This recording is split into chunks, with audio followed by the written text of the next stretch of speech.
Hey guys, it is Faerie Grace, and I am with Matthew Sabatine, former atheist, now believer and follower, and we are going to be interviewing him with some of his topics that he really is feeling compelled and led to share and educate you with in his walk and his journey. So Matthew Sabatine, what are we talking about today? Today we are going to talk about near-death experiences and why I believe this is scientific evidence showing us that there is an afterlife. Whoa, okay, all right. Okay, so I love reading about near-death experiences. Me too.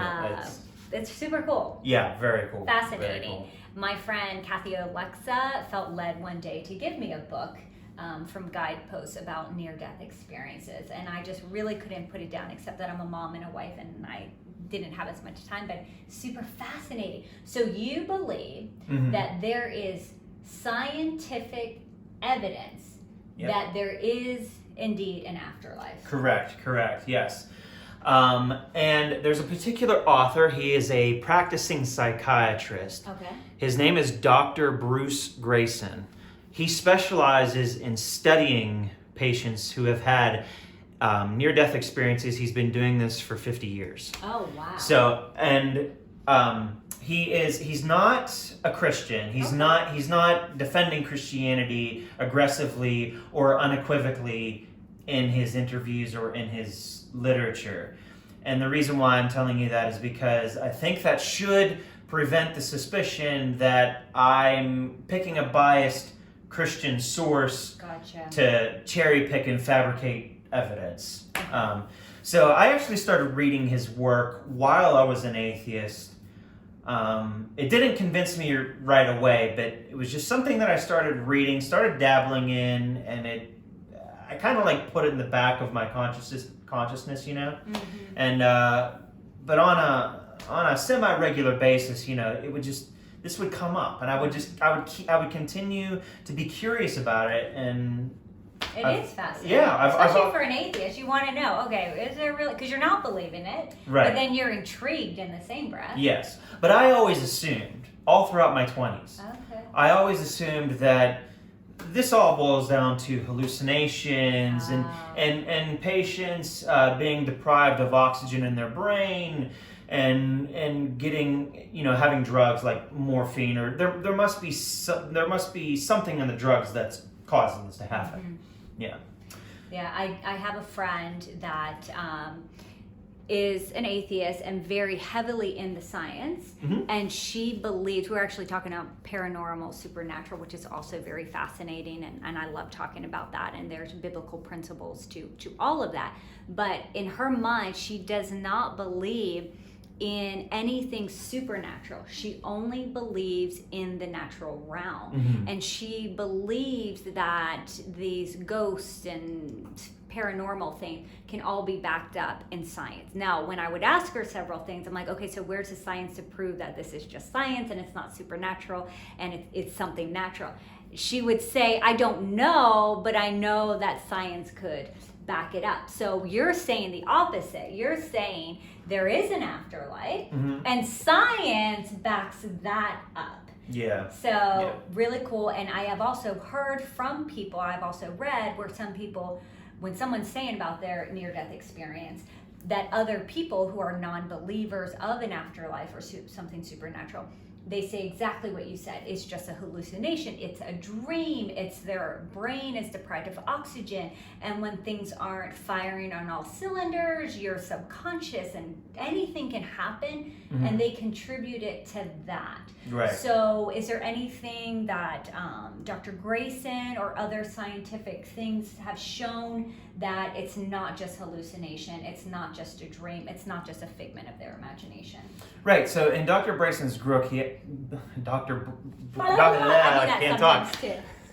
Grayson's book, in there, he states unequivocally that near-death experiences are not the same as hallucinations, and he has said in his interviews unequivocally that the patients whose brains are deprived of oxygen and the patients who get drugs near the end of their lives, those people have less near-death experiences than those who do not have their brains deprived of oxygen and do not have drugs. And he says even further that the oxygen deprivation and the drugs could be repressing near-death experiences for a lot of people. Wow. Okay, so that's a game changer there. Yeah. So the theory that we think it's hallucination, making it up, is really less likely because the people that are having it are ones that are not even experiencing or having any of that. Correct. Okay. And so I just want to say more about the hallucinations and the near-death experiences. So a lot of hallucinations for a lot of people, it's not life-transforming for them. It doesn't give them any benefits or improvements. Whereas for those who do have near-death experiences, their lives are changed by, they become more compassionate, they're less fearful of death. Okay. Other commonalities would be that they become certain that there is an afterlife, and they become certain that they're a part of something bigger and greater than themselves. And that feeling is unshakable for them. Now, I understand that feelings and certainties are not evidence. However, these commonalities among so many near-death experiencers, Universally, right? yeah, it cries out for an explanation. So, which kind of goes with you were saying something that they feel like they're a part of something bigger than themselves. Yeah. Well, we all have that feeling, do Right. we not? And I feel that we won't get that complete satisfaction. There's things we can do to help and aid that, but we won't get that complete satisfaction until we go to the other side where everything is in harmony, everything is connected. Because I have heard and read people that have NDEs have experience where they do feel that they're a whole of something, that everything is in harmony, that they can even sing in key and in harmony and the colors and everything. there's a peace that surpasses all understanding. Which is also biblical. Yeah, they may not use those exact words, but they express their experience. They explain their experience in such a way that mirrors that. Which complements it or confirms it. Confirms may it. even say. Yeah. Some commonalities, real quick, would be like a lot of people see a tunnel. For some people, it's not dark. Other people, it is. A lot of people see a light. They feel warmth. They feel relaxed. They feel that peace.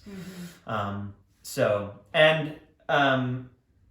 lot of people have these experiences and they see things that are completely contrary to what they expected. It's completely contrary to what they were raised with. Dr. Bruce Grayson actually talks about an atheist, a woman by the name of Kat, who was an atheist for 26 years. When she had her experience after she had a car accident, she felt like she had went to hell.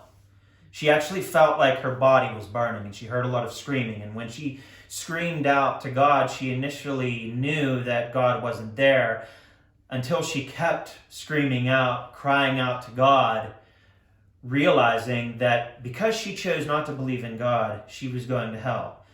When she kept crying out to God, eventually the pain and the burning fire, it stopped.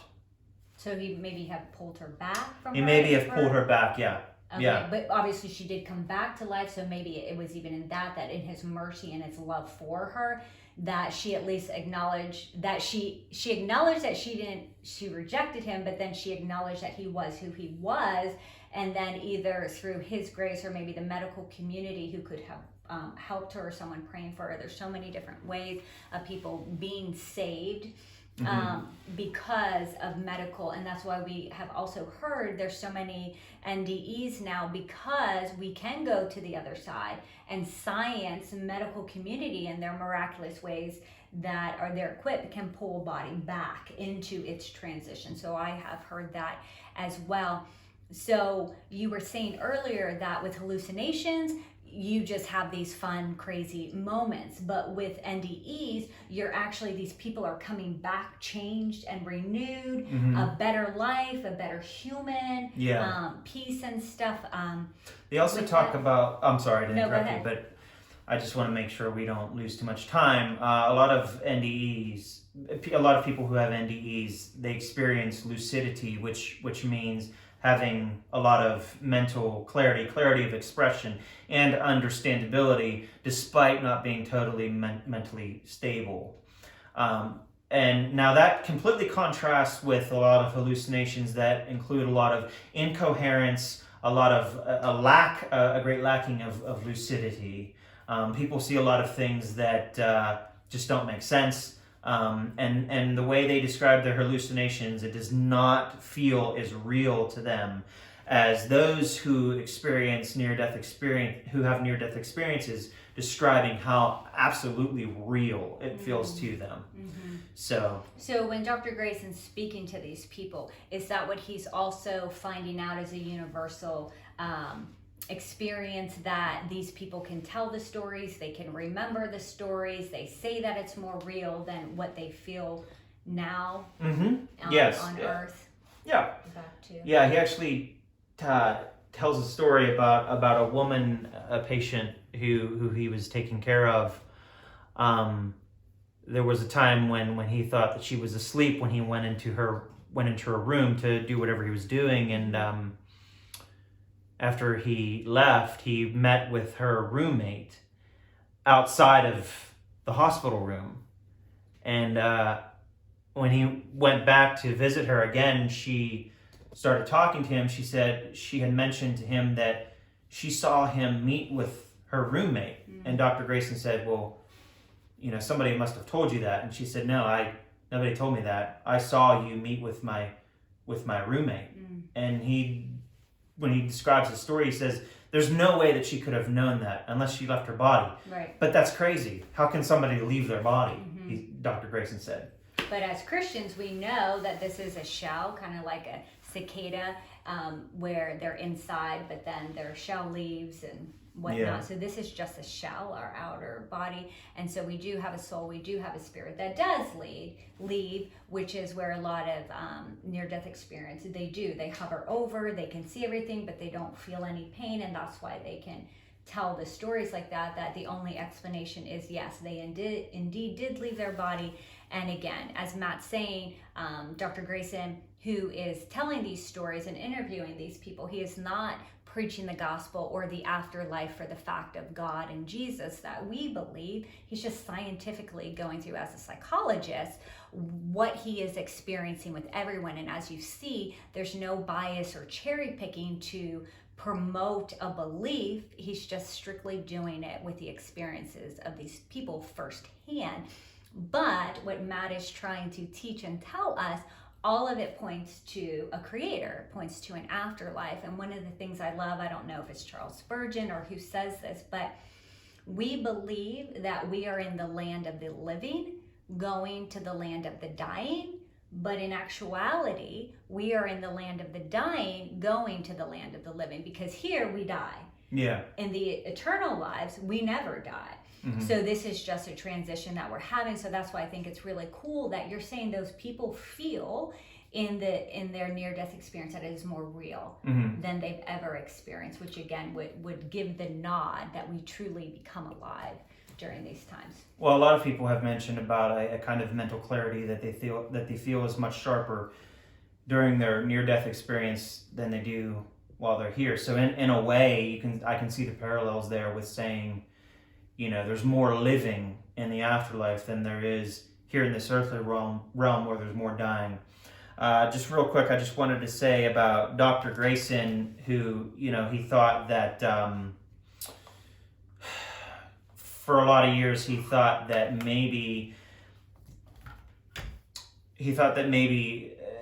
the memories of near-death experiences were unreliable because they could be most reducible down to people's wishful thinking or dying expectations, right? So he thought that there would be inconsistencies between people's memories, but actually, so he studied people in the 1980s. Okay. He studied their near-death experiences in the 1980s, but coming forward 20 years later, he wanted to see if their accounts 20 years later would match up with what he found in the 1980s. And he found a lot of consistencies between them.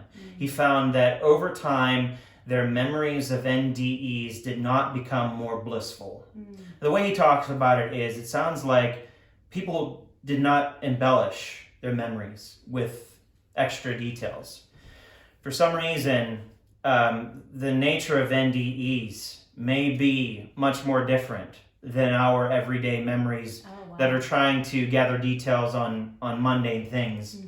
So the reason why that's really profound to me is because that seems to really contradict what a lot of critics have tried to say about the New Testament Gospels, with saying that because the eyewitness accounts of Jesus were written decades after his life, those must have been mythologized through people filling in their memory gaps with embellished details.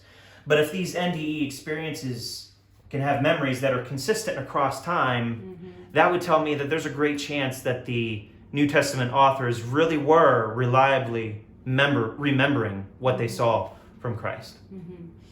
So just for the sake of wrapping this up, we're talking with Matt Sabatine on near-death experiences, and this is just a little bit of what he has to say about it. And right now in his new adventure, being an atheist, former atheist and now believer of Christ, he wants to show you that science actually backs up the fact that there is an afterlife, that there is a creator, if we go even into more detail of that. Right now, currently, he has a project on Kickstarter where he's asking you to invest in him so that he can go out. And I truly see Matthew going on school stages, colleges, and churches, proclaiming and educating people, because a lot of times in faith they say someone of faith, someone of belief is a weak person, and we are, and that's a whole different topic, but it's just their weakness and they're trying to reach and grab for something, and science doesn't back it up. But the fact of the matter is, like Matthew and I know, that science actually backs up a creator because he created science.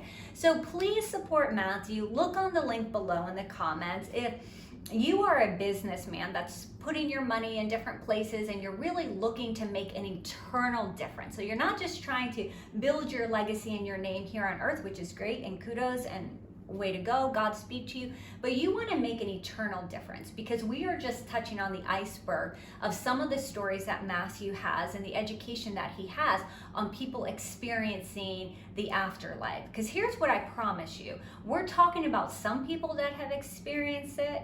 What I can promise you is you will one day experience it. So you can see that maybe we're trying to scare you with the atheist story, who is now also knowing that there is a God that loves her and saved her, or you're just knowing that we care enough about you that we're risking our friendship with you or as a follower, and letting you know we care enough about you to put ourselves out there. And I'm asking you, if you believe in this cause, to put your pocketbook out there for Matthew and support him. He's not asking you to take care of him. He is asking you to invest in him, to give him the education, and that's what the money's going to go towards. And money's going to go into educating himself more, getting the books and the knowledge that's out there for people that do research like this that layman people cannot have unless you pay into it, and get the latest science that's out there. And Matt, just like Dr. Bruce Grayson, he's not trying to cherry pick people that fit into what his belief is. He's trying to find the people that know their stuff scientifically. And in that, believer or unbeliever, they are showing that there is a creator. So just to wrap up, how I intend to spend the funds is to buy books for doing book reviews, to get through paywalls on the websites of scientific journals, to actually look at the experimental results and the data for myself so that I can, and for others, so that I can report on the stuff that's not widely read by the public. My intentions also include going and interviewing people like Dr. Bruce Grayson to discover more, to learn more, to bring that information to you all. So I would really appreciate if you could donate to my Kickstarter project. The Kickstarter link and other information will be available for you to look at, and I will also be available on my Facebook page and on social media in general to answer any questions that you have. You can email me. I will provide that email information too. So thank you so much for watching this and for considering your kind and generous donation. Thank you, and God bless. And I'm Faerie Grace, and you're amazing. And I'm Matthew Sabatine. You're amazing.